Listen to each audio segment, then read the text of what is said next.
আমরার উপরে লবণ থুইয়া বড়ে গেছে কুত্তার বাচ্চা সকল সাহার গোষ্ঠী। এই সাহার মাদুপা কুত্তার বাচ্চা আমার লাইফটা শেষ, আমার লাইফটা শেষ করছে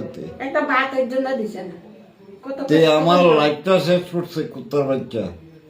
তার ভাই বাতিজা হাউলিরে করছে কোটি কোটি টাকার মালিক, কলকাতা বাড়ি, বুদুইপুরের সারাটা কিনে রাখছে।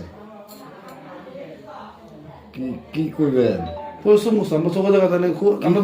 আমি পার্টিতে ঘাটছি নিয়ন বাবু সদস্যপদ দিছে, আমি নিবন বাবুর আদর্শ মাইনা চলছি। এরপরে যে কুত্তার যা তাগল আছে সবটি আছে, আমি পার্টি করবো আমার বউ চাকরি দিতে।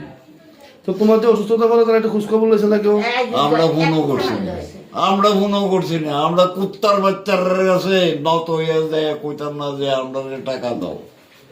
আমি আরেকবার যখন করছি তখন মাদুপা কুত্তার বাচ্চার কাছে গেছে, পরে মাদুপা কুত্তার বাচ্চা কয় বেলুন লয়ে যান কা। আরে বেলুন নিতে হলে তোর কাছে আইছি কি রে সুরের বাচ্চা, তোর কাছে আইছি না।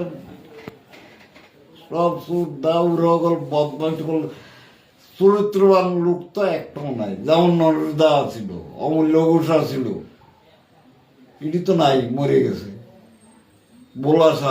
পুরান কার্যকর্তা তাই না, মানে সারা জীবন বামপন্থা লিখে দিয়ে গেছে, কিন্তু এই যে সুশীল মুখার্জি পরিণামে কিচ্ছু পাইছে না। রমেশ স্কুলের মাস্টার ছিল সুশীল বাবু, জ্যোতিষ বাবু আসেনি, তারাও তো নাই, মরে গেছে।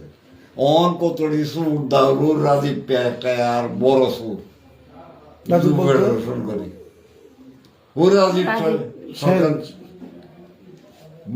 আমার কলোনি বাড়িতে রাজীব সেন, রাজীব সেন সুর। আর একটা সুর হলো মাতার বাড়ির দীপিকা। আমি এলসি সেক্রেটারি পদ ইস্তফা দেওয়ানোর পরে দীপিকা পাইছে ইস্তফা, এই পদটা রেল স্টেশন কত কষ্ট উঠতেছি জানেন।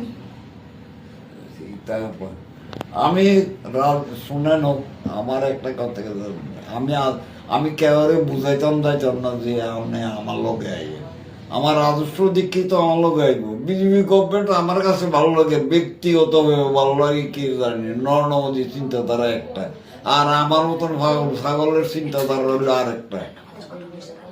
আমার মতন